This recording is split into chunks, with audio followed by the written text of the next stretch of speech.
The kitchen was filled with the warm smell of blinny and honey when the world stopped spinning. Serena Whitmore stood frozen at the stove, the wooden spoon trembling in her hand as she stared at the 5-year-old girl sitting at the granite countertop. Ivy Kensington had just spoken for the first time in 2 years, and her words had shattered the morning silence like glass hitting concrete. "Who hurt you, Serena?" The child's voice was small, hesitant, rusty from disuse. But the question was clear, painfully clear, and it hung in the air between them like a living thing. Serena's breath caught in her throat. Her heart hammered against her ribs like it wanted to break free. The wooden spoon clattered onto the cold marble floor. The security alarm had gone off just minutes before. Someone had tried to access the service entrance of the estate. The security team had handled it quickly, professionally, turning away the intruder before he could even set foot on the main grounds. But Serena had heard the commotion. She had heard the angry voice screaming through the intercom, demanding to see her. She knew immediately who it was. Marcus, her ex-husband, the man she had escaped from 3 months ago, the man who had sworn he would find her no matter where she ran. And Ivy had seen the fear on Serena's face. The little girl had been coloring at the kitchen counter, her dark hair falling over her drawing paper, her small fingers clutching a purple crayon. She had looked up when the alarm sounded. She had watched Serena's face go pale. She had seen the terror flash across those warm green eyes. She had seen the way Serena's hands shook as she gripped the edge of the counter like it was the only thing keeping her from collapsing. She had seen everything, and something inside Ivy had broken open. "Ivy," Nikolai Kensington's voice cracked. He set his coffee mug down on the nearest surface without looking it tipped over, dark coffee spreading across the granite countertop. He didn't notice. He couldn't take his eyes off his daughter. "Ivy, sweetheart, you're talking." The child turned to look at her father, her blue eyes so much like her late mother's swimming with tears. "Daddy," she whispered. Then louder, stronger. "Daddy." Someone scared Serena. Someone was yelling at the gate. I saw. Serena couldn't move, couldn't breathe. The room seemed to tilt around her. This wasn't how this moment was supposed to happen. For 2 years, Nikolai had been waiting, hoping, praying to hear his daughter's voice again. He had hired specialists, therapists, doctors. He had tried everything. And now, on this random Saturday morning, Ivy was finally speaking. But instead of joy, the moment was soaked in fear and pain. "Ivy, sweetie," Serena managed to say, her voice shaking. She moved around the counter slowly, carefully, the way you approach a frightened bird. "I'm okay. I'm safe here. Your daddy's security team took care of it." "But you were scared," Ivy insisted, her small face scrunched up with concern far too mature for a 5-year-old. "I saw you. You looked like I felt when Mommy Katya." The child's voice broke and fresh tears spilled down her cheeks. Nikolai was across the kitchen in 3 strides. He scooped Ivy up from her stool and held her against his chest, his own steel gray eyes wet with tears. "It's okay, baby. It's okay. You're okay. Serena's okay." He looked at Serena over his daughter's head, his expression a mixture of wonder, confusion, and something deeper. Everyone is safe, but Serena could see the questions in his eyes. Who was at the gate? Who was trying to reach her? Who had hurt her badly enough that a child could recognize that kind of fear? They had grown close over the past 3 weeks, she and Nikolai, closer than employer and employee should be. He knew some of her story. He knew she had left a bad situation. He knew she was trying to rebuild her life, but he didn't know the details. He didn't know about Marcus's rage, about the bruises hidden under long sleeves, about the 4 years she had spent walking on eggshells, about the night she had finally run with nothing but a backpack and the clothes on her back. He didn't know how broken she had been when she arrived at his door looking for work. And now his daughter was calling her mommy. Ivy pulled back from Nikolai's chest, her small hands framing his face. "Daddy, I want to talk now. I have so many things to say." But first she turned her head to look at Serena first. "I need to know, miss. Serena is safe. Like you keep me safe. Can you keep her safe too?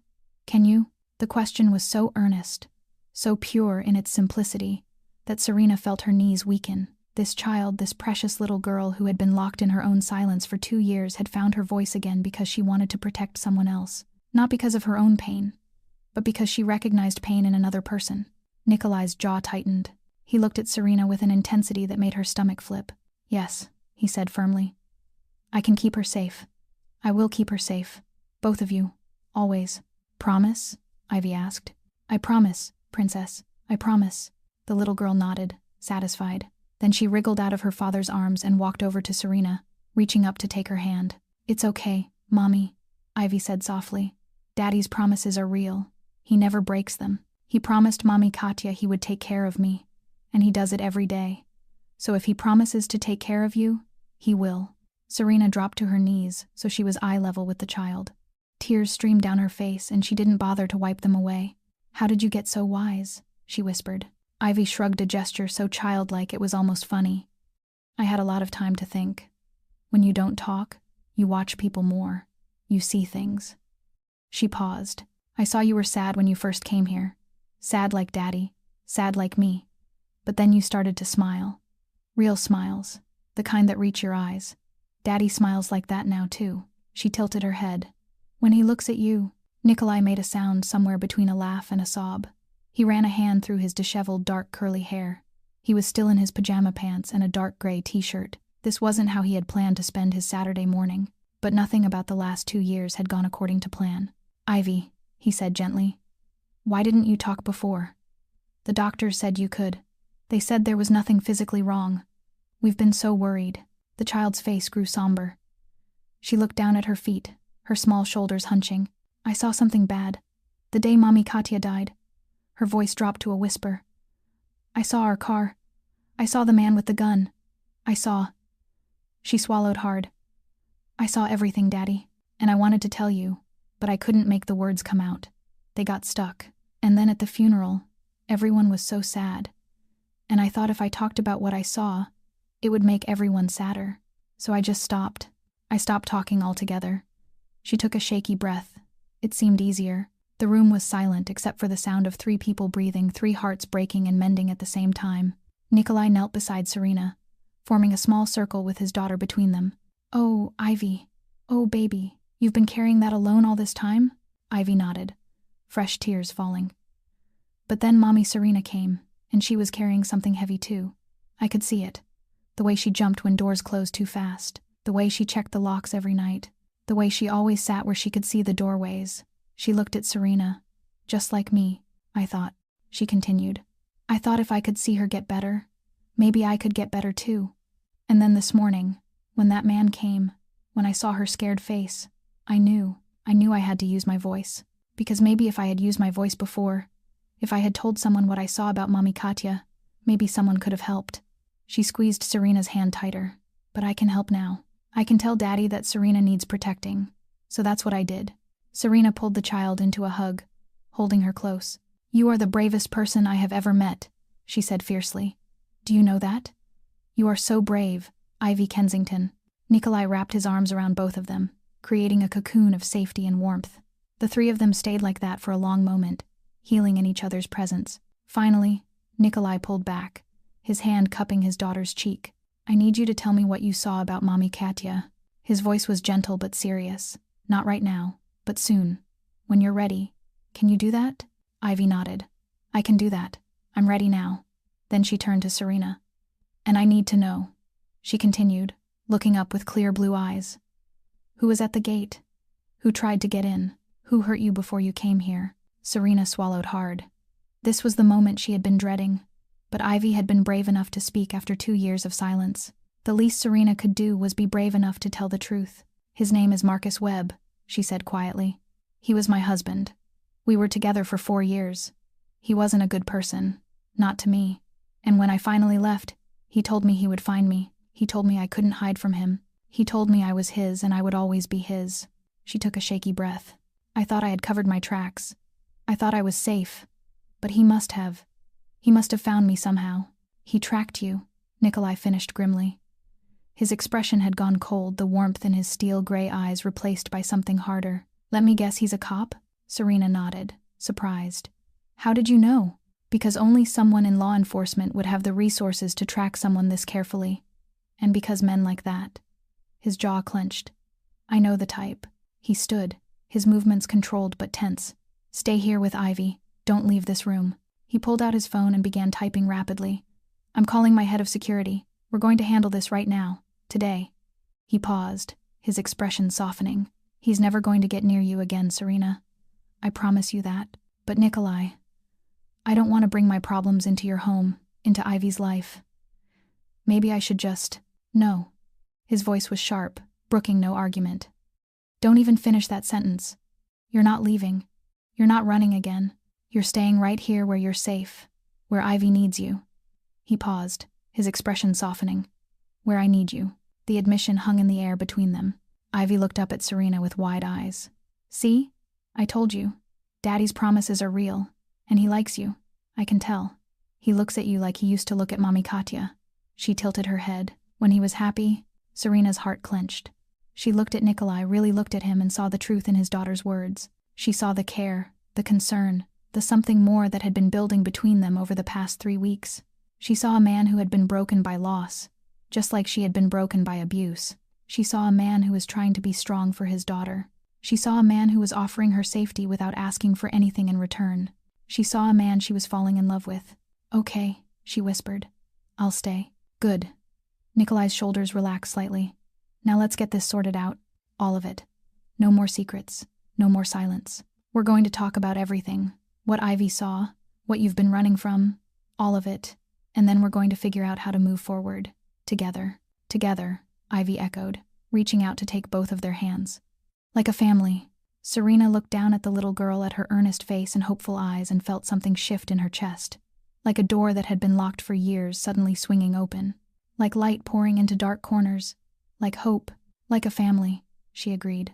And in that moment, standing in the sunlit kitchen with Bleeny cooling on the stove and coffee spreading across the counter, 3 broken people began the work of healing together. It wouldn't be easy. There would be hard conversations ahead, painful revelations, moments of fear and doubt. But they would face it together. Because sometimes the bravest thing you can do is speak up, and sometimes the kindest thing you can do is listen. And sometimes love finds you in the most unexpected places, in the most unexpected ways, when you're not even looking for it. This was just the beginning. Have you ever met someone who changed everything just by being brave enough to speak? Someone whose courage gave you permission to face your own fears? Ivy found her voice again because she wanted to protect someone she loved. If this story touches your heart, please hit that like button and share it with someone who needs to hear this message. Don't forget to subscribe so you won't miss the next healing story. 3 months ago, Serena ran in the middle of the night. She remembers that moment exactly. Every second and every minute burned into her memory like a scar that would never fade. Marcus came home late that night, his breath thick with the stench of whiskey, his eyes clouded by drunkenness and a rage that had no clear source. She had learned to read those signs after 4 years together. The way he slammed the door harder than usual. The way he threw his keys onto the table instead of setting them down gently. The way he said her name in a voice as cold as steel. Serena. Just one word, and it made the blood in her veins turn to ice. She was standing in the kitchen, pretending to wash dishes even though she had finished a long time ago. She did not turn around. She did not dare to. She just stood there, her back rigid, her hands sunk in warm water that was slowly going cold, and she waited. His footsteps were heavy on the wooden floor. One step, one sound, one knife driving into her heart. Then his hand grabbed her hair and yanked her head back. Where did you go this afternoon? Where had she gone? She had gone to buy medicine, painkillers for the bruises he had left on her the week before. But she could not say that. She could never say that. I went to the grocery store, she said, her voice trembling, to buy things to cook for you. Silence. Terrible silence. Then a mocking snort of laughter. The grocery store closes at 8. You got home at 9. For 1 hour, where were you, Serena? She did not have time to answer. His hand tightened around her throat and shoved her into the wall. She could not breathe. She clawed at his arm, her legs kicking wildly in the air. The world began to blur, bright spots dancing in front of her eyes. Then he let go. She collapsed onto the floor, coughing violently, tears streaming down her face, not from pain, but from pure fear. Marcus stood over her, looking down with a gaze she had seen far too many times. The gaze of an owner staring at what belongs to him. Next time, he said coldly. You tell me before you go anywhere. Understand? She nodded. She always nodded. Marcus walked away into the bedroom, leaving her there on the freezing kitchen floor. She heard the bed creak when he lay down. A few minutes later, his snoring filled the air. That was when Serena knew. Tonight, or never. She crawled up, not daring to stand upright for fear of making a sound. She slipped into the living room, where she had hidden a small backpack behind an old wardrobe in the corner. Inside were a few changes of clothes, some cash she had saved by cutting back on grocery money each week, and the prepaid phone she had bought in secret 2 months earlier. She took nothing else. No photos, no keepsakes, nothing that could make her hesitate. She opened the back door as quietly as she could and slid out into the cold Chicago night. It was raining, a fine drizzle like watery dust. She had no umbrella, she had no heavy coat. She had only trembling legs and a heart hammering madly inside her chest. She ran. She ran down the alley behind the house, through the neighborhood lying silent in the dead of night, across streets she had never walked alone at this hour. She ran until her lungs felt as if they would burst, until her legs could not carry her another step, until she collapsed onto a bench at a bus stop 3 miles from the house she had once called home. She sat there, soaked through, shaking, and for the first time in 4 years, she truly cried. Not crying from pain, not crying from fear, but crying from relief, from freedom, from finally doing what she believed she would never be brave enough to do. She had escaped, but in her heart, she knew this was not the end. Marcus would find her. He had sworn it, and he was a police officer. He had resources she did not. He had coworkers willing to help. He had an entire system on his side. And her? She had only a small backpack, and the fragile hope that somewhere out there was a place he could not reach. Street Mary's shelter sat on the far southern edge of Chicago, an old red brick building with narrow windows and a heavy iron door. Serena found her way there on the 3rd day after the night she ran, after spending 2 nights sleeping at a bus station and in a church that opened its doors to the homeless. Patricia Holloway, the shelter manager, was the first woman who looked Serena in the eyes without judgment. She was around 50, her silver hair twisted into a neat bun at the nape of her neck, her warm brown eyes seasoned by life. She did not ask much that first day. She simply gave Serena a clean bed, a set of dry clothes, and a bowl of hot soup. "You can tell me when you are ready," Patricia said. "Or you can tell me nothing at all. Here, we do not force anyone." Serena stayed at Street Mary's for 2 months. Those 2 months were the longest days of her life. The shelter had 20 beds for women, and every woman there carried a story of her own. Some were running from husbands, like she was. Some had been thrown out because they could not pay rent. Some were struggling with addiction and trying to get clean. The look in their eyes, the look of people who had lost everything and were trying to find themselves again. Serena did not sleep much in the first weeks. Every night she lay on the narrow bed, her eyes wide open, staring at the ceiling, her heart skittering at every unfamiliar sound. She dreamed of Marcus. She dreamed of his hand clamped around her throat. She dreamed of his cold voice echoing inside her head. "You belong to me. Forever you belong to me." She would wake drenched in sweat, needing a few seconds to remember where she was. The most frightening thing was not the nightmares. The most frightening thing was that Marcus found her twice.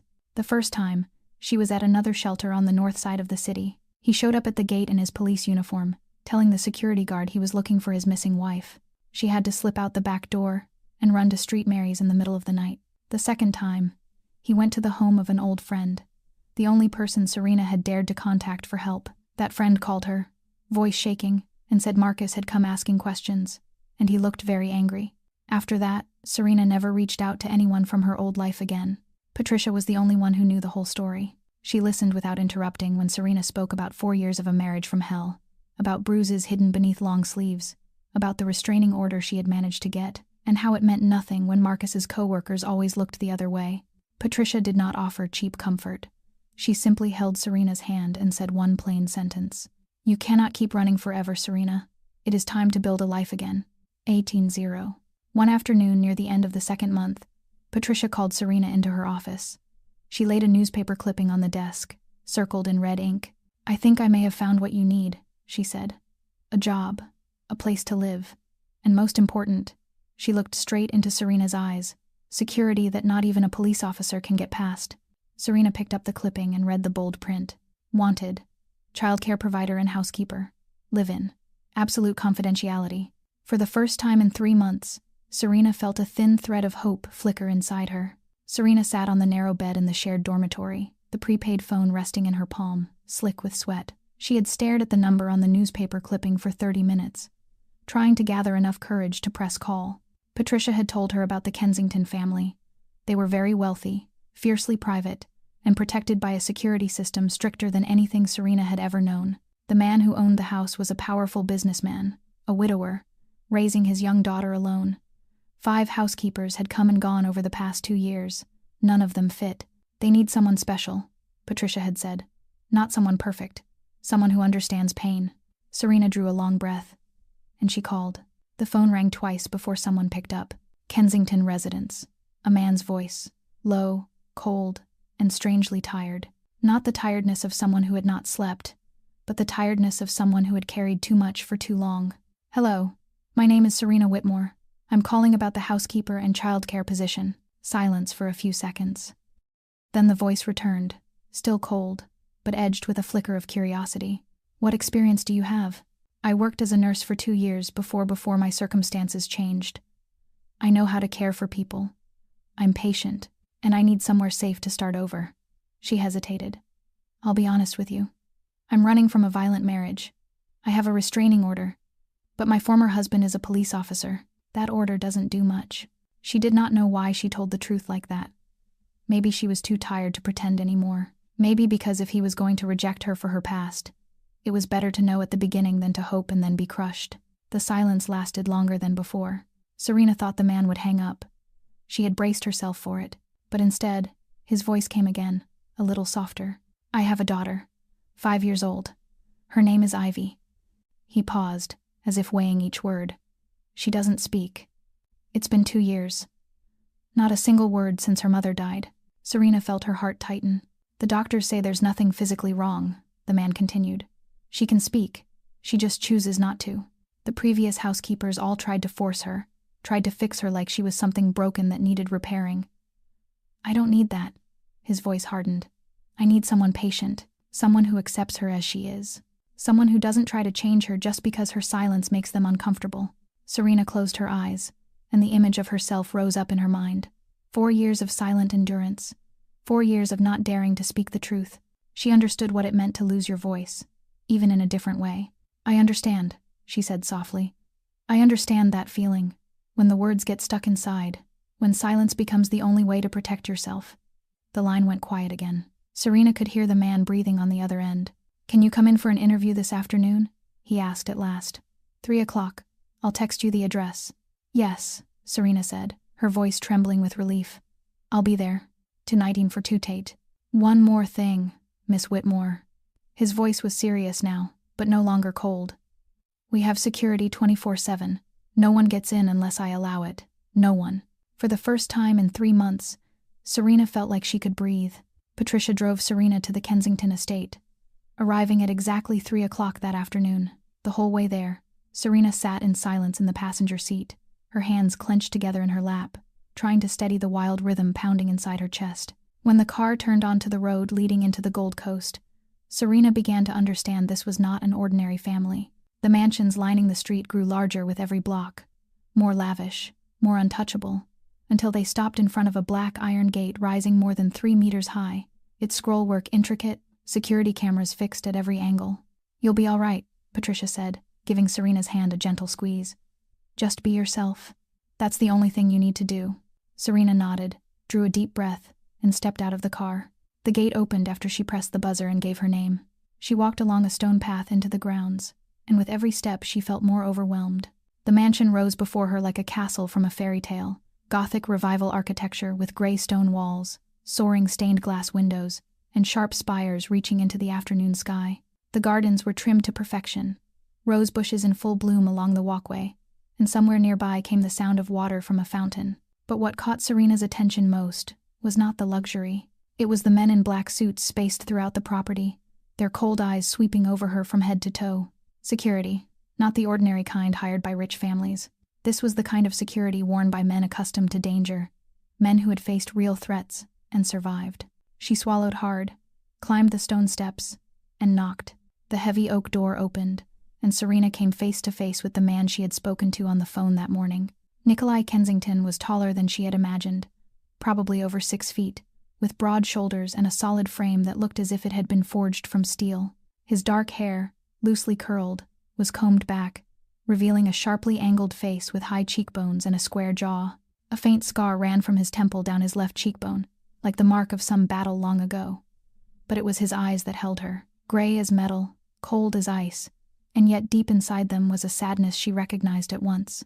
The sadness of someone who had lost what mattered most. "Miss Whitmore." It was not a question. It was a confirmation. "Yes, Mr. Kensington." He nodded and stepped aside, motioning her in. Inside, the estate was even more impressive than it looked from the outside. The main hall stretched wide beneath a soaring ceiling, a crystal chandelier glittering overhead, and a spiral staircase curving up to the floors above. Oil paintings hung along the walls, furniture upholstered in red velvet, and polished marble floors. Everything spoke of wealth and of power.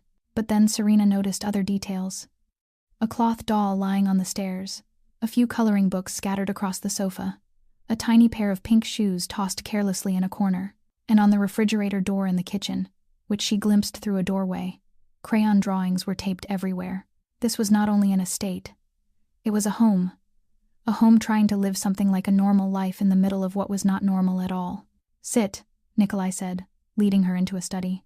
The room was flooded with light from a large window, lined with bookshelves that reached the ceiling and a desk of black oak. On the desk, beside a stack of documents and a computer, lay a framed photograph turned face down. He sat across from her, his gray eyes fixed on hers as if he were trying to read every thought she carried. "You said your former husband is a police officer," he began, blunt and direct. Serena had not expected him to ask so plainly. She drew in a breath. "Dangerous enough that I left everything behind and ran in the night. Dangerous enough that he found me twice, even when I tried to erase every trace. Dangerous enough that—" she hesitated. "Dangerous enough that I don't know whether I would survive if he finds me again." Nikolai said nothing. He only looked at her, his face unreadable.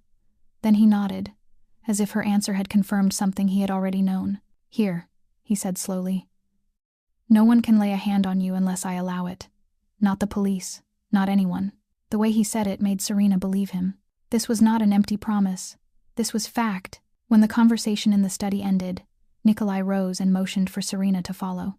They climbed the spiral staircase and walked down a long hallway, lined with family photographs. Serena noticed one woman appearing in most of them, honey blonde hair, a smile bright as summer sun, and clear ocean blue eyes.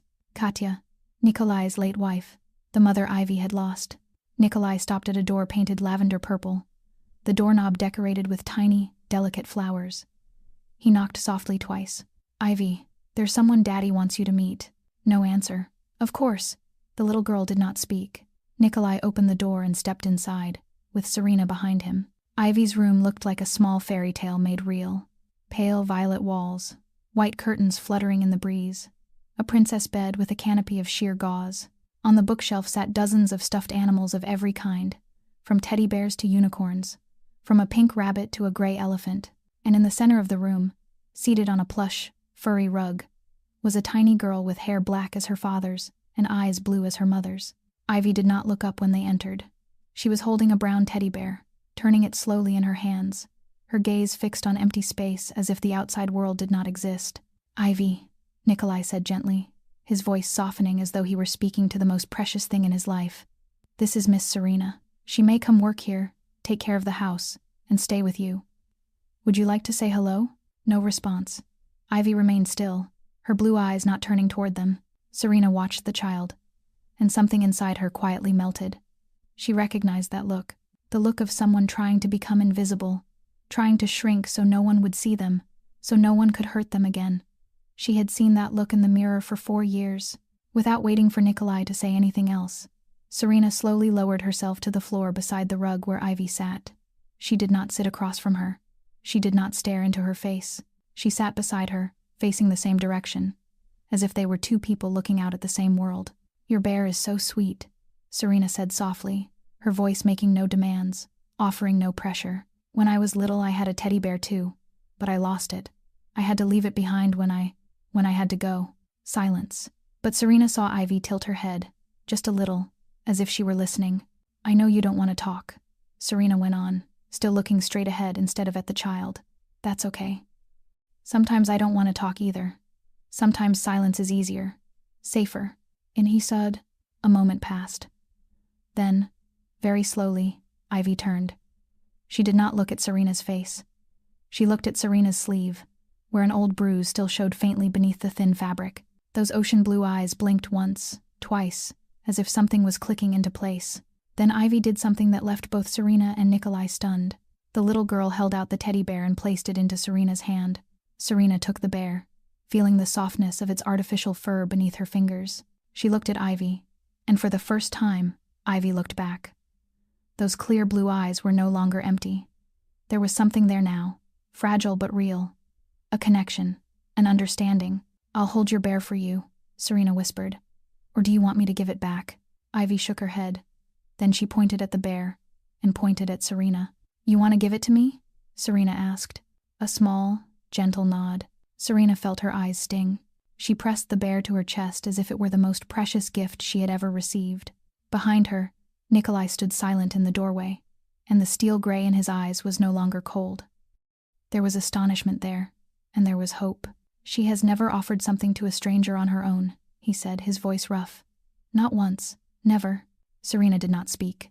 She simply sat there beside Ivy, the teddy bear in her arms, and for the first time in 6 months, she felt like she belonged somewhere. Serena was hired that very afternoon. Nikolai did not explain much. He only looked at her with those steel gray eyes and said a single sentence. You start tomorrow. Your room is on the 3rd floor. Victor will take you to get your things. I take Sast. Viktor Kozlov, head of security, was a Russian man around 45, built like a bear, with a face that never showed emotion. He drove Serena back to Street Mary's to collect the few belongings she had, and he did not speak a word the entire way. But when she stepped out of the car, he said quietly, Mr. Kensington doesn't trust easily. You must have done something special. The 3 weeks that followed were the most peaceful days Serena had known in years. She quickly learned the rhythm of the estate. Ivy woke at 6:45 every morning, took 10 minutes to choose her clothes, then came down to the kitchen for breakfast at 7:30. The little girl liked scrambled eggs with cheese, orange juice in a blue cup, and milk in a pink cup. She brushed her teeth for exactly 2 minutes, no more and no less, her eyes fixed on the timer on her electric toothbrush. Everything had order, everything had rules, everything had control. Serena understood why. When the outside world is chaotic and frightening, small routines become anchors. She had been like that too. She still was. Rosa Mendez, the family's cook, was the first person who made Serena feel truly welcome. She was around 58, her silver hair pinned neatly back, her hands rough from years of work but always warm when she took Serena's. She taught Serena to cook the Russian dishes Ivy loved, blini with honey, bright red borscht, dark bread with butter. She remembers her mother through these foods, Rosa explained. Katya always cooked them for her every weekend. Ivy did not speak, but she communicated in her own way. She nodded or shook her head to answer questions. She pointed to what she wanted. She drew pictures to express her feelings, colorful drawings of a house, trees, and 3 people standing side by side, with one person always crossed out in black. What struck Serena most was the way Ivy began to follow her everywhere. If Serena folded laundry in the laundry room, Ivy sat beside her, helping stack tiny pairs of socks.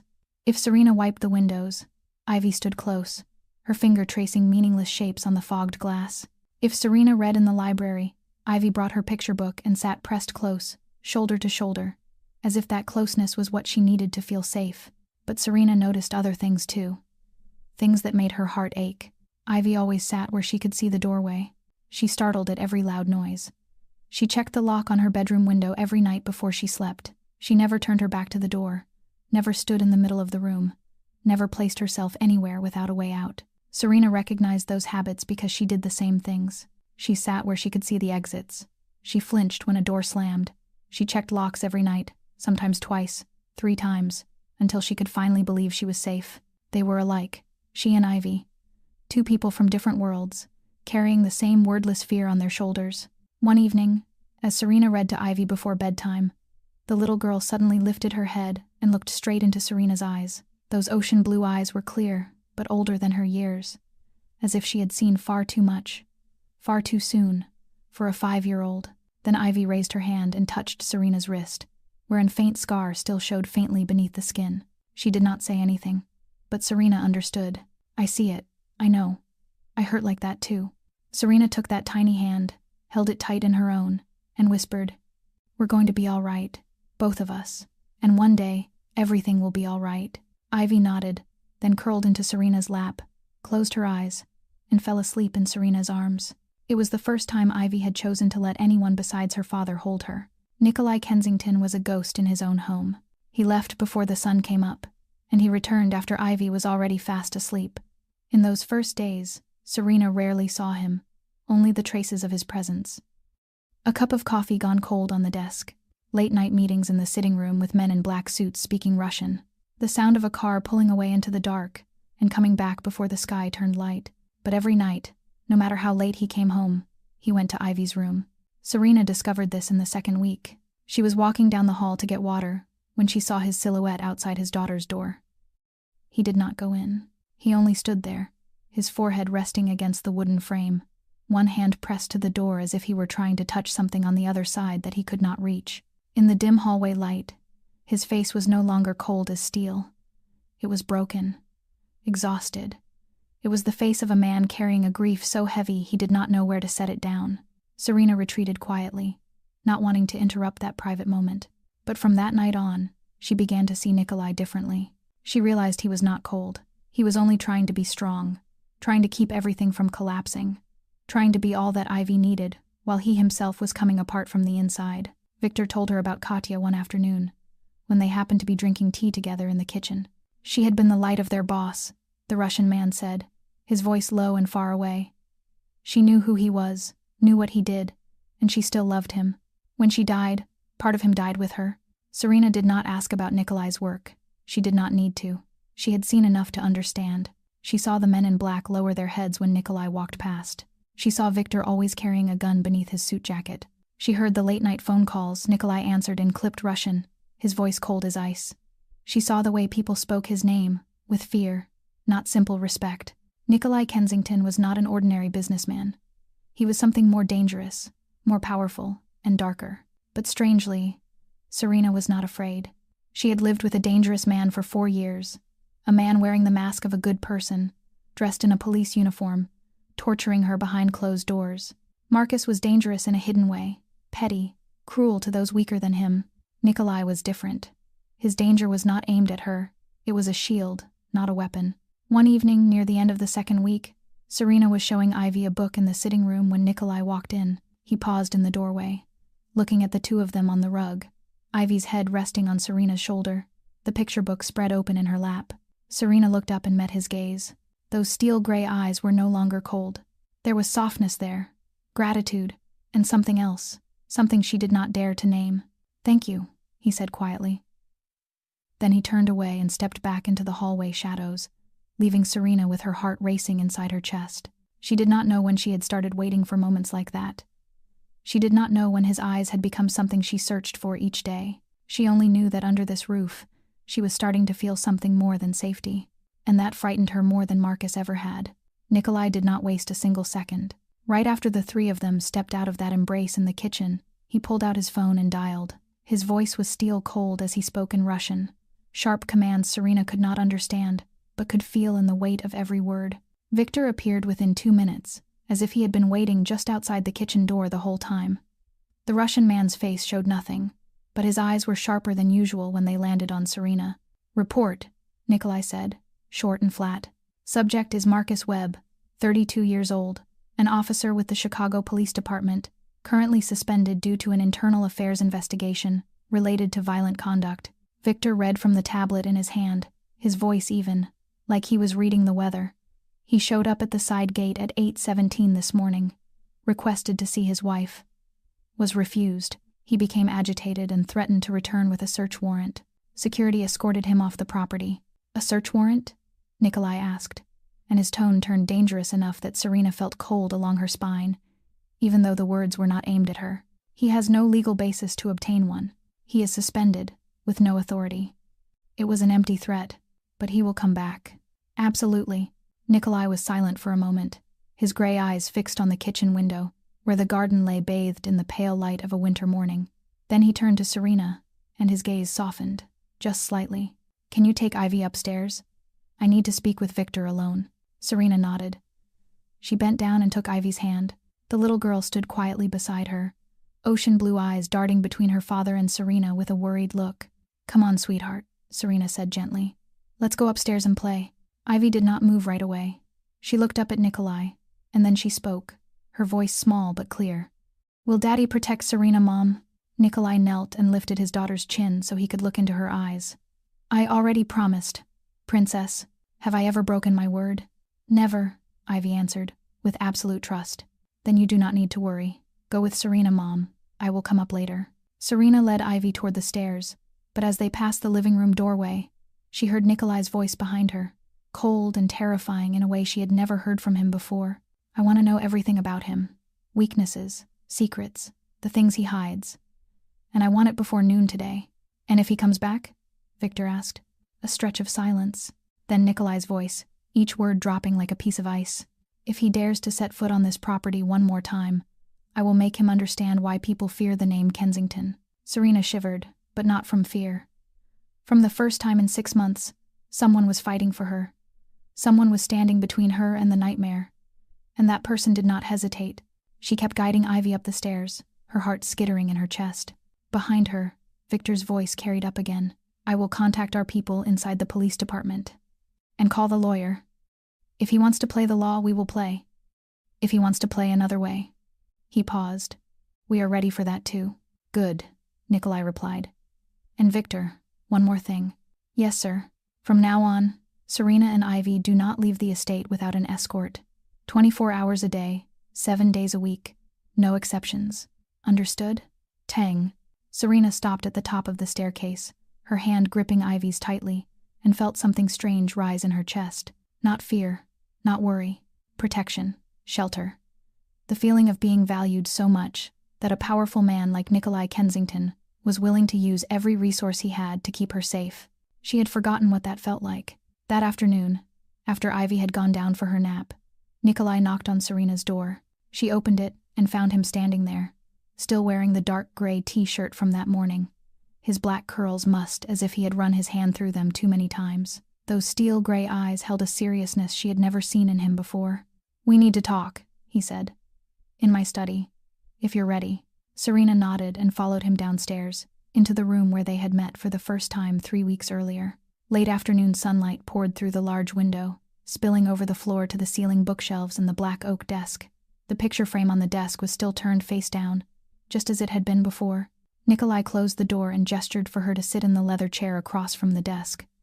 He did not sit behind it like an employer interviewing an employee. Instead, he pulled another chair close and sat facing her, close enough that their knees nearly touched. I need to know everything, he said, his voice gentle but unshakably firm. Not to judge you, to protect you the right way. I can't fight an enemy I don't understand. Serena drew a deep breath. She had known this moment would come. She had feared it for 3 weeks. But after what had happened that morning, after the way Ivy had spoken so bravely, after Nikolai's promise, she knew she could not keep hiding. I met Marcus 6 years ago, she began, her voice trembling slightly, at a friend's party. He was charming, funny, attentive. He was a police officer, and I thought that meant he was a good man. Someone who protected justice, someone you could trust. A bitter laugh slipped out of her. I was so wrong. We got married after a year of dating. At first, everything was perfect. Then he started to change. Slowly, little by little. He didn't like me going out with friends. He wanted to know where I was all the time. He checked my phone, my email, everything. Ever. Serena looked down at her hands clenched in her lap. I made excuses for him. I thought he was just jealous because he loved me too much. I thought it was a sign of love. It wasn't, Nikolai said quietly. It was a sign of control. She nodded, her eyes stinging. I know that now. Back then I didn't see it, or I didn't want to. The first time he hit me was 8 months after we got married. I came home late because of traffic, and he thought I was lying. He slapped me. Just one slap. Then he cried. He apologized. He swore he would never do it again. She paused, her voice thick and bitter. I believed him, but he did it again. The second time, the third, the 10th. I stopped counting after a year. He didn't just hit. He choked me. He threw things at me. He shoved me down the stairs. Serena pulled up her sleeve, showing a faint scar along her arm. This is from the time he used a piece of broken glass. He said I made him lose control. He said it was my fault. Adiance. Nikolai said nothing, but his jaw clenched so hard Serena could see the muscle twitching beneath his skin. I tried to run twice in the first 2 years. Both times he found me. He was a police officer. He had coworkers everywhere. He had access to information ordinary people don't. And when he found me... She shuddered. He punished me. He said if I ever left again, he would kill me. And I believed him, because I looked into his eyes and I saw he meant it. Eno, then why did you run anyway? Nikolai asked, his voice rough. Serena looked up, her eyes full of tears. Because that night he was drunk and he choked me until I almost passed out. When I looked into his eyes, I didn't see anger anymore. I saw emptiness. I knew if I stayed one more night, I would die. She swallowed hard. So I waited until he fell asleep. And I ran. I ran with a backpack and $200. I didn't look back. Silence settled between them. Then Nikolai reached out, slowly, giving her time to pull away if she wanted. When she did not move, he took her hand, his grip warm and steady. "You survived," he said, low and fierce. "You fought. You got out. That isn't weakness. That is the most extraordinary strength I have ever seen." Tears spilled down Serena's cheeks. She did not try to wipe them away. "He will never touch you again," Nikolai went on, each word a vow. "I swear that to you. If I have to use everything I have, if I have to do anything, he will never hurt you again." Serena looked into those steel-gray eyes and saw something she had never seen in anyone else before. Not pity, not judgment, respect, and resolve. And maybe, just maybe, something that looked like love. Nikolai did not let go of her hand. He sat there, his warm palm holding hers, and Serena could feel the restrained strength in every one of his fingers. This was the hand of a man accustomed to violence, but doing everything he could to be gentle. "You need to understand one thing," Nikolai said, his voice low and slow. "I'm not a good man, not in the way the world defines it. My work, my family, we didn't build this empire on kindness and honesty." He paused, his gray eyes fixed on hers, not turning away, not hiding. "But that also means I have resources ordinary people don't. I have people inside the police department. I have the best lawyers in this city. I have ways to make a man disappear from your life without laying a finger on him." His head tipped slightly. "Or if I have to, I have other ways." Serena swallowed hard. She knew what he was saying. She knew what other ways meant. "Nikolai, I don't want you to do anything illegal because of me. I don't want you to get in trouble." He smiled, faintly, a smile that did not reach his eyes. "Trouble is my daily work, Serena. One corrupt cop who beats his wife isn't what I fear. But there is no but." His voice was final. "You're part of this family now. Ivy needs you. She spoke for the first time in 2 years because of you. Do you know what that means to me?" Serena shook her head, not daring to speak. "It means you did what 10 doctors, 5 therapists, and millions of dollars couldn't do. You reached my daughter.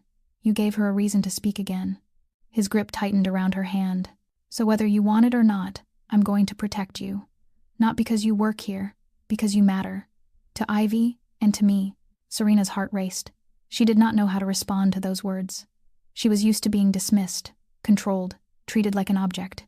She was not used to being valued. "I've already called the lawyer," Nikolai went on, his tone returning to something more professional. "We're going to file for a new restraining order, stronger than the old one. This one will cover this estate and anyone connected to you. At the same time, I will file a complaint against him for harassment and for violating the existing restraining order. But he has co-workers in the department. They'll cover for him. His co-workers don't have more power than mine do." Nikolai said it simply, as if it were an obvious fact. "He thinks he has connections. I'm going to show him what real connections look like." Esoteria. He stood, still holding her hand, drawing her up with him. "From now on, you don't need to worry about Marcus Webb anymore. You only need to focus on one thing." "What?" she asked, her voice barely a whisper. Nikolai looked at her, and the gray in his eyes softened in the same way she had only seen when he looked at Ivy. "Healing," he said quietly. "You and Ivy, healing together. That's the only thing you need to do. The rest, leave it to me." Serena felt tears rise again, but this time they were not tears of pain. They were the tears of someone who had finally found a harbor. That evening, after dinner, Ivy walked over on her own to where Nikolai and Serena were sitting in the living room. She climbed onto the sofa and sat between the two adults, her ocean blue eyes serious in a way no 5-year-old should ever have to be. With one hand she took her father's hand. With the other, she took Serena's, as if she were trying to link them into a circle. "I want to tell it now," Ivy said, her voice small but steady. "About Mama Katya, about that day." Nikolai drew in a sharp breath. Serena felt his body go rigid beside her. For 2 years he had been waiting for this moment, but now that it had arrived, she knew he was afraid of what he would hear, afraid the pain would be torn open all over again. "Are you sure, Princess?" he asked, his voice rough. "You don't have to." "I want to," Ivy nodded with fierce certainty. "I've kept it inside for too long. It's heavy. I want to put it down." Serena gave the child's hand a gentle squeeze, offering silent encouragement. Ivy took a deep breath, and then she began. That day, Mama Katya picked me up from preschool. I was so happy because she promised she would buy me ice cream on the way home. She was singing along with the song on the radio. Mama sang so well, Daddy. She always sang when she drove. Nikolai closed his eyes. A single tear slid down his cheek. Then our car stopped at a red light. I was looking out the window, counting birds on the power line, and then I saw a black car pull up next to us. There was a man sitting inside. The man looked into our car, looked at Mama. Ivy's voice trembled, but she kept going. Then that man took out something. I didn't know what it was at first, but then I heard the bang. It was so loud. The window shattered. Mama. Mama pushed me down onto the floor of the car. She laid on top of me. I couldn't see anything anymore, only hear. Hear the bangs. Hear the glass breaking. Hear Mama. Hear Mama. She started to cry, big tears rolling down her cheeks. Mama told me to stay there. Mama told me she loved me. And then Mama didn't say anything anymore. Nikolai pulled his daughter into his arms, holding her tight as if he was afraid she might disappear. His shoulders shook with strangled sobs. Serena had never seen him cry. She did not think he could cry. But now, with his child in his arms, he was breaking apart. When the bangs stopped, Ivy went on, her voice choked. I tried to look up. I saw that man get out of the car and walk closer to ours. He looked inside, looked at Mama. Then he saw me. Serena held her breath. He had a snake tattoo on his neck. A black snake, wrapped around his neck. He looked at me for a long time. I thought he was going to shoot me. But he didn't. He turned away, got back in his car, and drove off. If you us... Silence flooded the room. Only Ivy's sobbing, and Nikolai's heavy breathing. I remember his face, Daddy, Ivy said, her voice tiny. I remember the snake tattoo. I wanted to tell you a long time ago. But every time I tried, the words wouldn't come. They got stuck in my throat, and I was scared. I was scared if I said it, that man would come back. He would find me. He would make me like Mama. Nikolai lifted his daughter's face and looked into her water-filled ocean eyes. Listen to me, he said, his voice shaking but fierce. That man can never hurt you. Never. I have found him, a long time ago. He doesn't exist in this world anymore. Ivy blinked. Is he dead, Daddy? He will never hurt anyone again. Serena understood what lived inside those words. She understood what Nikolai had done to avenge his wife. She understood how dark his world could be. But in this moment, watching him hold his child, watching tears slide down his face, she did not see a mafia boss. She saw a father shattered by guilt, because his wife had died instead of him, because his daughter had witnessed what no child should ever witness. I'm sorry, Nikolai whispered into his daughter's hair. I'm sorry you had to see those things. I'm sorry I'm sorry I couldn't protect her. It's time, Sakarada. Ivy pulled back from his arms, her small hands lifting his face, mirroring the gesture she had made that morning. It's not your fault, she said, her voice strangely steady. Mama Katya protected me. Mama loved me, so she protected me. That isn't your fault. That's love. Nikolai gathered her into his arms again, and this time Serena was drawn into that embrace too. The three of them sat there, holding one another in the soft yellow lamplight of the living room, and they cried. They cried for what had been lost. They cried for the pain kept hidden. They cried for secrets that had finally been spoken. But they also cried for relief, for release, for the last wounds laid open to the light, so they could finally begin to heal. Ivy drifted off in her father's arms after she finished telling her story. Nikolai carried his daughter upstairs, laid her into the princess bed beneath its white gauze canopy, tucked the blanket around her with careful hands, and kissed her forehead for a long time. Serena stood in the doorway, watching that powerful man bend over his little girl, and she felt her heart soften in a way she could not control. When they returned downstairs, the house had fallen into silence. Rosa had gone home long ago. Victor and the security team were on duty outside. It was only the two of them now, standing in the living room with firelight from the hearth dancing along the walls. Nikolai poured 2 glasses of red wine, handed one to Serena, and sat down on the sofa. He did not keep his distance the way he had before. He sat right beside her, shoulder nearly brushing shoulder, the warmth of his body reaching her in the sharp chill of a winter night. I owe you an explanation, he said, his voice low and worn. About Katya, about why she died. I have a gift there. Serena did not speak. She simply waited, giving him room to share it in his own way. Katya knew who I was when she agreed to marry me. Nikolai stared into his glass, turning it slowly in his hand. She knew about my work, about my family, about the things we did to build this empire. She wasn't naive, but she loved me. And I loved her so much. I thought love could protect her from everything. A bitter laugh escaped him. I was wrong. That day, the shooting, it was meant for me. His voice tightened. I was supposed to be in that car. I was supposed to pick Ivy up from school. But I got trapped in a meeting. Katya went instead. And my enemies, they didn't know she wasn't me, or maybe they knew and didn't care. Nikolai set his glass down and covered his head with both hands. She died because of me, Serena. Because the people who wanted to kill me killed her instead. Ivy lost her mother because of me. My little girl had to watch her mother get shot because of me. His voice broke. I killed my wife. Serena put her glass down and turned toward him. She lifted her hand, hesitated for a heartbeat, then placed it against his cheek and gently turned his face toward hers. You didn't kill Katya, she said softly, but with quiet certainty. The men with guns killed her. You didn't pull the trigger. You didn't drive that car. You didn't choose that. But if I wasn't, if you weren't who you are, Katya wouldn't have loved you. Ivy wouldn't exist. Serena held his gaze, looking straight into those gray eyes full of pain. You can't change the past. You can only live with it. And you are living. You're raising Ivy. You're keeping your promise to Katya every day. Nikolai looked at her, and something shifted in his eyes. The defenses fell away. The coldness drained out. What remained was simply a man exhausted from carrying guilt for too long. How can you say those things? He asked, his voice rough. After everything you've been through, how can you still look at the world with eyes like that? Serena gave him a sad smile. Because I spent 4 years blaming myself, asking what I did wrong for Marcus to treat me that way. Thinking if I were better, quieter, more perfect, he wouldn't hit me. She shook her head. It took me a long time to understand it wasn't my fault. And this isn't yours either. Silence settled between them. The fire crackled softly in the hearth. Outside, winter wind moved through bare branches. Then Nikolai lifted his hand and placed it over hers, still resting on his cheek. He held her hand there, his warmth seeping into her skin. Katya would have liked you, he said quietly. She would have liked the way you care for Ivy, your gentleness, the strength that lives beneath your softness. I wish I could have met her. She was my light. Nikolai looked into Serena's eyes, and something in that look made her heart miss a beat. When she died, I thought I would never find light again. And now? He didn't answer with words.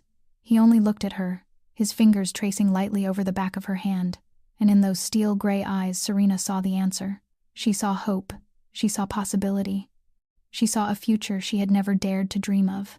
And for the first time in many years, she wasn't afraid of it. The days that followed drifted by like a dream Serena could not quite believe was real. Nikolai started coming home earlier. Not at midnight the way he used to, but at 3 in the afternoon, 4 in the afternoon, sometimes even earlier. He would appear in the kitchen doorway while Serena was fixing Ivy an afternoon snack, a bunch of wildflowers in his hand that he said he had picked from the garden. He would sit on the living room floor and work on puzzles with his daughter, and the sound of his laughter filled the house like something new and precious. Ivy changed in a way that was impossible to miss after she found her voice. She talked constantly, as if she were trying to make up for 2 years of silence. She told them about her dreams, about the teddy bear she had named Misha, about the pictures she drew, about everything. And in every story, she always mentioned Serena Mom, as if it were the most natural thing in the world.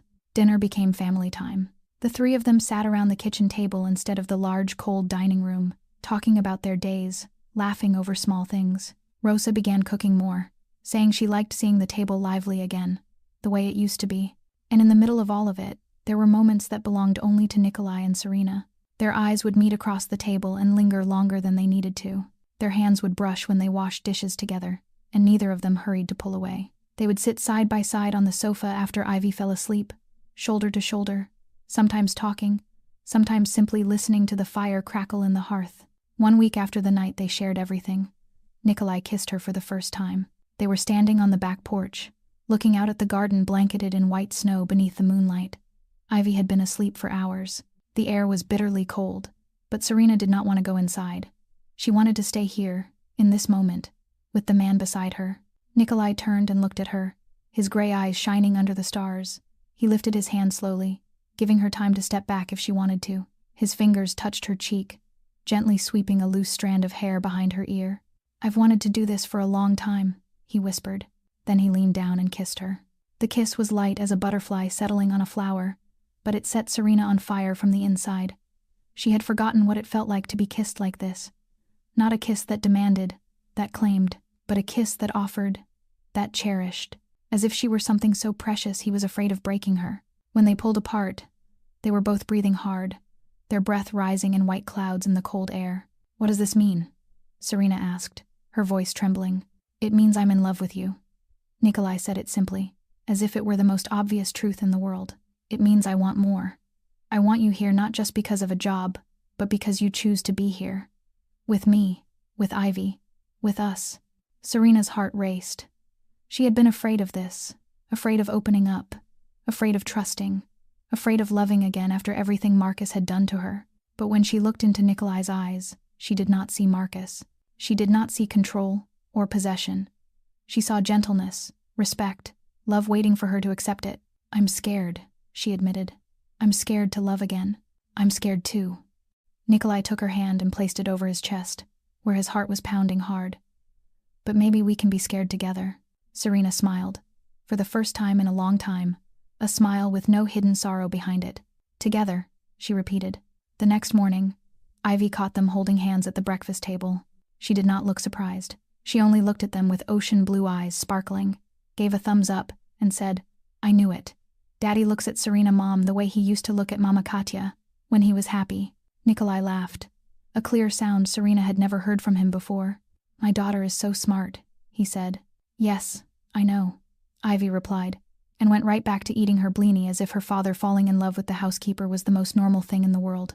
And maybe, in this family, it was normal, because they had learned that love did not need to follow a pattern. It only needed to be true. Happiness did not last long before the ghost of the past came back.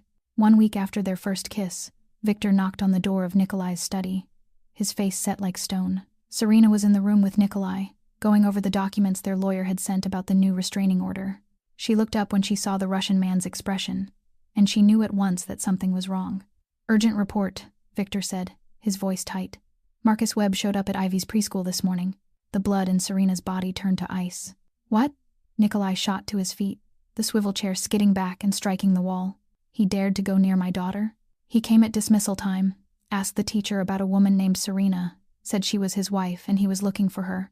Victor glanced at Serena, worry filling his eyes. Luckily, our security team was there. They recognized him from the photograph in the file and immediately got Ivy to the car. He did not reach the child. Is Ivy all right? Serena asked, her voice trembling. She is all right. A little frightened because they had to leave quickly, but she is all right. Nikolai said nothing. He stood with his back to them, both hands braced on the desk. Serena could see the rigid set of his shoulders, every muscle holding back something violent, something immense. When he turned around, his gray eyes were no longer steel. They were ice, cold, ruthless, terrifying in a way Serena had never seen before. This was not Nikolai, the man who kissed her gently under moonlight. This was Nikolai Kensington, the mafia boss all of Chicago feared. He dared to touch my daughter, he said, each word dropping like a cold stone. He dared to come to Ivy's school, to threaten my family. Nikolai, Serena began. No. He lifted a hand, cutting her off. I have been patient long enough. I tried to play by the rules, restraining orders, lawyers, the legal way. He shook his head, but he does not understand that language. He understands only one thing. So. What do you want me to do? Victor asked, calm as if he were asking about the weather. Find out everything about him. Everything. Any corruption he is tied to. Any colleagues who cover for him. Any secrets he is hiding. Nikolai paused. And I want to know where he is. Every second. Every minute. Where he goes, who he meets, what he does. I want to know it all. Victor nodded and left. Serena stood and walked to Nikolai.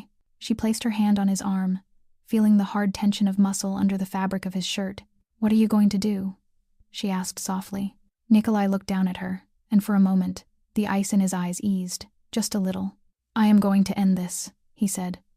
Once and for all. I do not care if he is a police officer or anything else.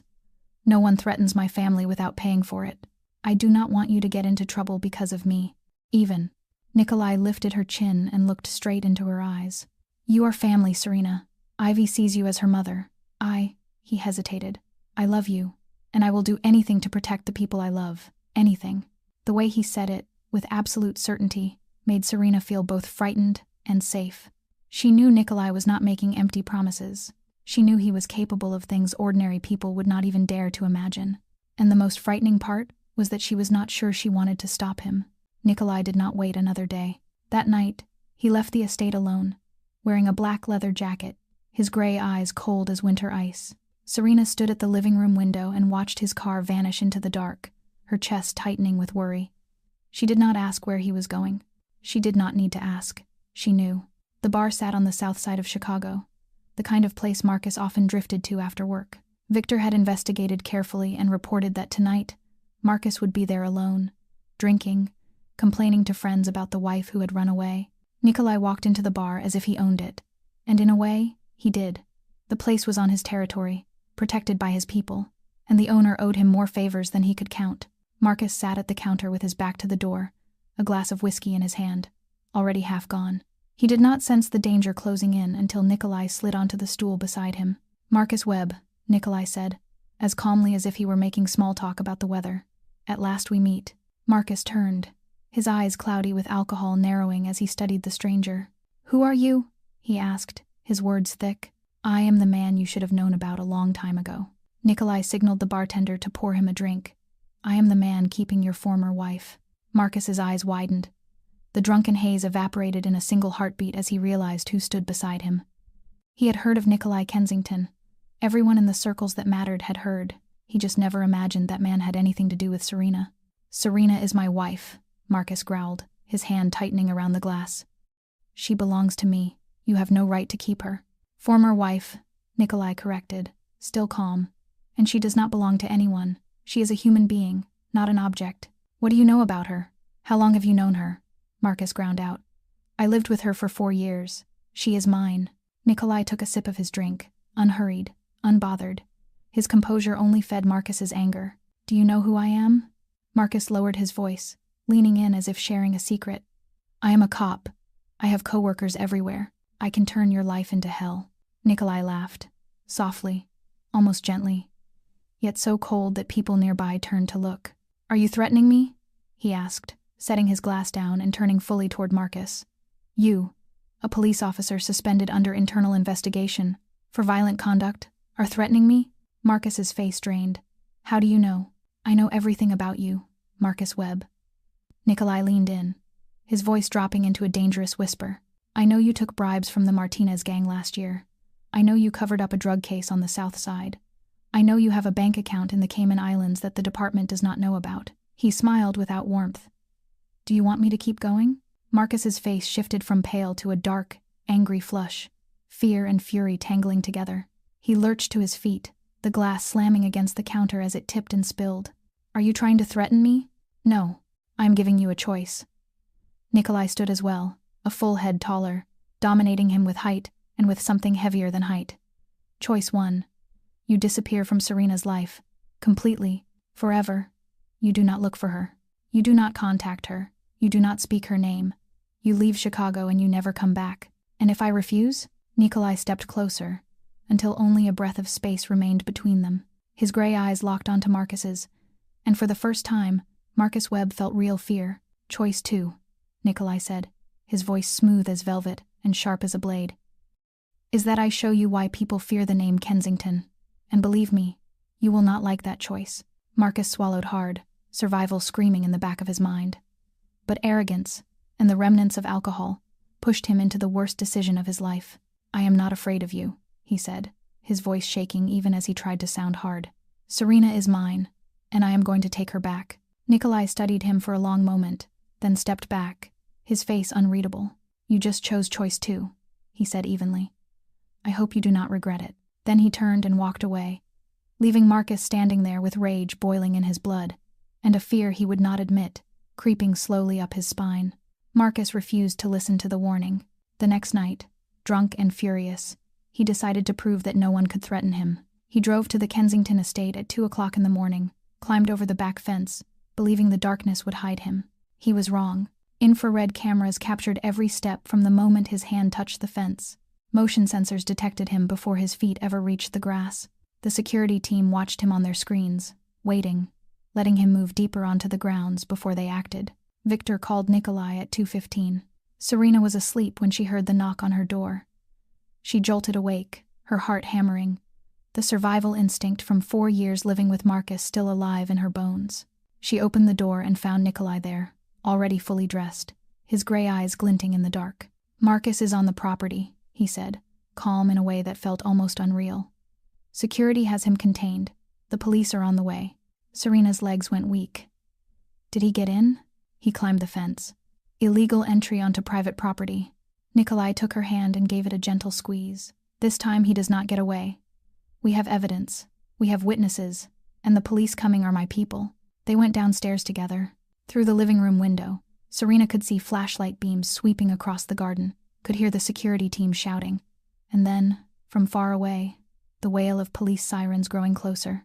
Marcus was caught in the eastern corner of the garden, right beside the stone angel statue Katya had chosen years ago. He was so drunk he could barely stand, still screaming for his wife, while 2 security men held his arms pinned behind his back. When the police car pulled up at the gate, Nikolai led Serena outside. She did not want to see Marcus. She had hoped she would never have to face him again. But she knew she had to do this. She had to end it. Marcus lifted his head when he saw her step out of the front doors, hand in hand with Nikolai. His bleary eyes flashed with a wild, unhinged fury. "Serena!" he roared, thrashing against the men restraining him. "You're mine. You hear me? You will always be mine. This bastard can't keep you forever." Serena stood there, looking at the man she once called her husband. The man who hit her, who choked her, who frightened her into silence for 4 years. She looked at him, and for the first time, she did not feel afraid. She felt pity. She stepped forward and stopped a few paces away, close enough for him to hear her clearly, far enough to be safe. Nikolai stood directly behind her, his hand resting lightly on her back, a quiet reminder that she was not alone. "Marcus," she said, her voice steady and clear. "I am not yours. I never was. I belong to myself. And you have no power over me anymore." "You don't get to leave me," Marcus bellowed. "You're nothing without me." Serena shook her head, a sad smile flickering across her mouth. "Without you, I am everything," she said. "I am strong. I am loved. I have a family. I have a future." She paused. "And you? You will have nothing." She turned and walked away, not looking back even as Marcus kept screaming behind her. Nikolai walked at her side, his hand gripping hers, and she felt as if a massive stone had finally been lifted off her chest.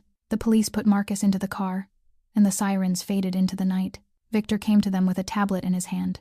"The security camera video has been sent to the prosecutor," he reported, "along with the record of restraining order violations, illegal entry, and the evidence of corruption we collected." He glanced at Nikolai. "Your lawyer says he will not be released on bail. And with all these charges, he is facing at least 8 years in prison." 8 years. 8 years with Marcus behind bars. 8 years Serena could live without fearing his shadow at the door. She looked up at Nikolai, her eyes filling. "Is it over?" she whispered. Nikolai pulled her into his arms, his lips pressing a kiss to the top of her head. "It's over," he confirmed. "He will never hurt you again. Never." Serena buried her face against his chest and cried. Not from fear, not from pain. She cried from relief, from freedom, from finally getting out. And on the second floor, behind the bedroom curtains, Ivy watched with ocean blue eyes shining. She had woken to the noise, had seen everything from beginning to end. And when she saw Serena Mom standing straight, facing the cruel man, the little girl smiled. "Serena, Mom is brave," she whispered into the darkness. "Like Mama Katya, like who I will become." 2 months after the night Marcus was arrested, the Kensington estate was filled with light and laughter. Marcus had been sentenced to 8 years in prison after a trial that lasted 2 weeks. The evidence of corruption, abuse, illegal entry, and restraining order violations piled so high that no lawyer could save him. Serena testified in court, standing straight before the bench, telling the story of 4 years of hell in a steady voice she never believed she could have. Nikolai sat in the row behind her, his gray eyes never leaving her for a single second, like an anchor keeping her from sinking into the sea of pain inside her memories.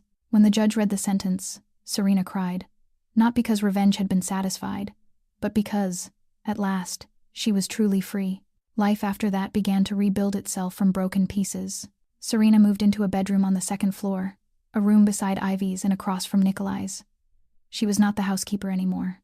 She was part of the family, officially, undeniably.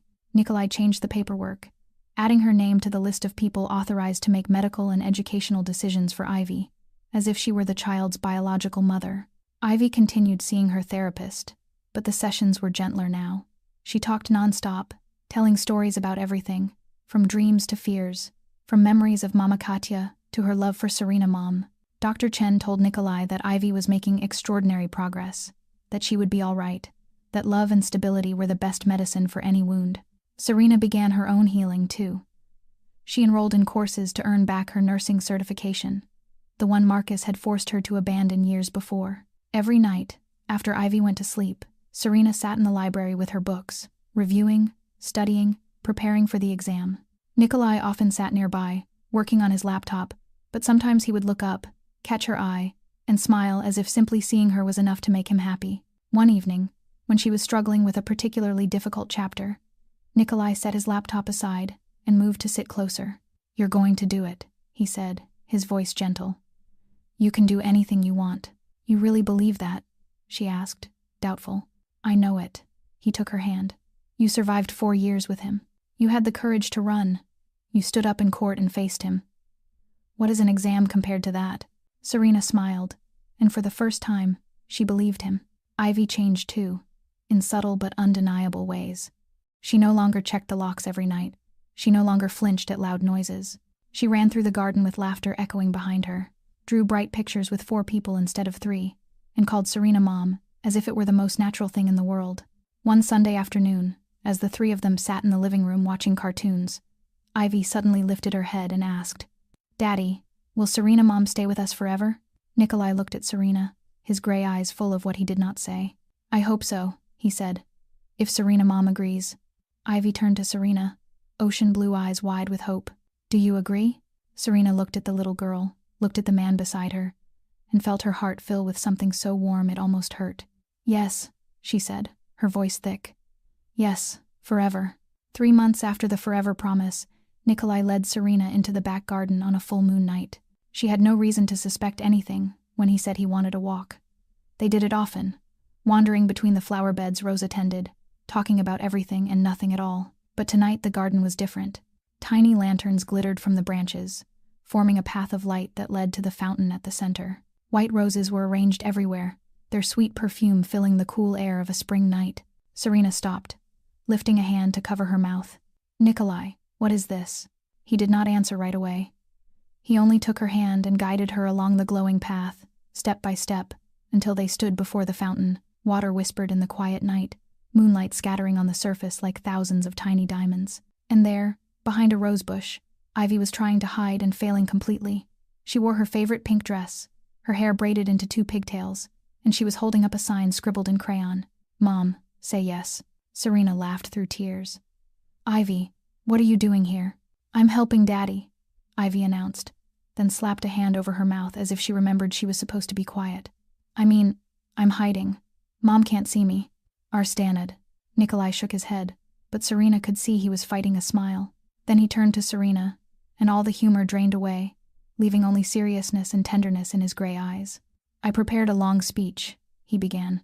"I practiced all week, but standing here, looking at you, I forgot everything." Serena's heart beat so hard she thought it might break through her ribs. Nikolai took both her hands and held them tight in his. "Serena, you came when I thought my life would be darkness forever. You healed my daughter. You healed me too. You gave me a reason to laugh again, to hope again, to love again." His voice trembled. "I'm not perfect. My world is dangerous. My past is dark. But I promise I will spend the rest of my life protecting you, loving you, cherishing you every day." He dropped to one knee, and Serena heard Ivy let out a tiny squeal of excitement from her not very successful hiding place. Nikolai pulled a black velvet box from his jacket pocket and opened it. Inside was a ring with an ocean blue gemstone sparkling beneath the moonlight, the same blue as Ivy's eyes, the same blue as Katya's in the photographs. "Serena Whitmore," he said, his voice steady even though his eyes were bright with tears. "Will you be my wife?" Serena could not speak. Her throat tightened with the rush of feeling. She looked at the man kneeling before her, the man who had saved her from hell, who had given her a family, who had loved her even knowing every scar she carried. "Yes," she whispered, then louder, clearer. Yes. 1,000 times yes. Nikolai rose and slid the ring onto her finger, his hands trembling slightly. Then he pulled her into his arms and kissed her beneath the moon, and Serena felt as if the whole world had stopped just to witness this moment. "I knew it," Ivy shouted, bursting from her hiding place and throwing herself around both their legs. "I knew Mom would say yes. I told Daddy. Mom loves Daddy. Mom loves me. We're a family." Nikolai lifted his daughter up, and the three of them stood there, holding one another in the warm circle of their arms, surrounded by light and roses. Serena cried. Nikolai cried. Ivy cried too, even though she did not know why she was crying. In the distance, Rosa stood in the back doorway, wiping tears with the corner of her apron. Victor stood beside her, and even his normally cold face held the trace of a rare smile. "She deserves it," Victor said quietly. "They both do," Rosa answered. "All three." And in the garden, under the full moon, a new family was officially born. Not by blood, not by paperwork, but by love, by choice, by wounds they had healed together. It was the most beautiful kind of family. 3 months after the night of the proposal, the Kensington estate overflowed with fresh flowers and laughter. The wedding was held in the garden, in the very place where Nikolai had gone down on one knee beneath the moon and asked Serena to be his wife. White chairs were lined up neatly on the lush green grass, lanterns shimmered in the branches overhead, and at the end of the aisle stood an arch of white roses, like a gate leading into a new life. Serena stood before the mirror in the room that had once belonged to Katya, her pale mint wedding dress wrapping her like it had been sewn for her alone. Ivy had chosen the color when they went dress shopping together. Mama Katya liked white, the little girl had explained with solemn seriousness. Serena Mom should have her own color, a color for a new beginning. Rosa stood behind her, adjusting the edge of the dress, her eyes red with emotion. On Serena's wrist was her grandmother's silver bracelet, the only thing she had carried with her when she ran from Marcus. Now, it was no longer a symbol of a painful past. It was a thread connecting who she once was to who she had become. "You look beautiful," Rosa said, her voice thick. Katya would be happy if she could see. Serena smiled, tears sliding down her cheeks. "I hope she's watching." Music drifted up from the garden, signaling that the ceremony was about to begin. Ivy went first, in a mint dress like her mother's, a small flower basket in her hands. She scattered white rose petals along the aisle, waved to everyone she knew, and wore the brightest smile Serena had ever seen. This was no longer the silent, frightened little girl Serena had met 3 months earlier. This was a happy child, loved, safe, and trusting the world around her. Then it was Serena's turn. She walked alone down the flower-lined path. No one escorted her to the altar because her father had left when she was still small, and her mother had been gone for a long time. But she did not feel lonely. She felt strong. She was stepping into her new life on her own 2 feet, by her own choice. Nikolai stood at the end of the aisle in a black suit, his curls neatly combed back, his gray eyes shining in the late afternoon sun. When he saw her, he did not try to hide his tears. He let them fall freely, and it made Serena love him a little more. The ceremony was simple, but full of meaning. They spoke their vows before the people who mattered most. Victor stood as a witness, his usually cold face softened in a way that felt almost unreal. Rosa cried through the entire ceremony, and Ivy stood between them, holding both their hands, as if she were the thread tying together 2 hearts that had once been shattered. When the priest declared them husband and wife, Nikolai kissed Serena to the applause of everyone present, but the first one to hug them after the kiss was Ivy. "We're a real family now," she shouted, wrapping her arms tightly around both of them. "Forever, always." After the ceremony, Ivy led Serena to a quiet corner of the garden, where a photograph of Katya had been placed with care among the white roses. "I want to introduce you to Mama Katya," the little girl said, very serious. Serena knelt beside the photograph, looking into the ocean blue eyes of the woman in the picture, the eyes Ivy had inherited. "Mama Katya," Ivy began, her clear voice carrying through the hush. "This is Serena, Mom. She's so good. She takes care of me and Daddy. She makes Daddy laugh again. I love you up in heaven. I love Serena, Mom, down here on earth too. And I have enough love for both my moms." Serena held Ivy close, tears streaming down her cheeks, but her mouth curved into a smile. 1 year after the wedding, on an ordinary Sunday morning, Serena woke in Nikolai's arms and felt how completely her life had changed. She had passed her nursing certification exam and was working at a private clinic, helping people who needed care. Ivy was 7 now, bright and lively, no longer having nightmares, no longer afraid. Nikolai was still Nikolai, cold to the outside world, but melting entirely when he was with his wife and daughter. That morning at breakfast, as the three of them sat around the kitchen table, Ivy suddenly looked up and asked, "Serena, Mom, when do I get a baby?" Serena and Nikolai looked at each other, a secret smile passing between them. Serena placed her hand over her belly, where a tiny life was growing day by day. "Maybe sooner than you think," she said. It took Ivy a few seconds to understand. Then she squealed with joy, jumped down from her chair, and threw her arms around Serena. "I'm going to be a big sister. I'm going to be a big sister." Nikolai stood and wrapped his arms around the two most important girls in his life, and for the first time in so many years, he felt his heart become whole. Standing in the bright kitchen, where the scent of blini and honey still lingered the way it had on the day Ivy first spoke, Serena looked back on her journey. From an abused woman to a survivor, from someone running to someone who had found a home, from a broken heart to a complete family. Healing was not a destination, it was a journey. And that journey was so much more beautiful with someone walking beside you. This story leaves us with a profound lesson about the power of love and courage. Sometimes the strongest voice comes from those who have been silent for too long. Sometimes the most wounded people carry the greatest ability to heal others. And sometimes family is not where you were born, but where you are loved and accepted. Serena found her voice when she bravely stepped out of the darkness. Ivy found her voice again when she wanted to protect the people she loved. And Nikolai found the light again when he opened his heart to love once more. If this story touched your heart, please subscribe to our channel, tap like, and share this video so more people can hear meaningful stories every day. How did this story make you feel? Did it connect to your real life in any way? We would truly love to read what's deep in your heart in the comments below. Wishing everyone watching this video good health, a joyful life, peace, and happiness each day. Thank you for being here with us. Goodbye, and we will see you in the next video.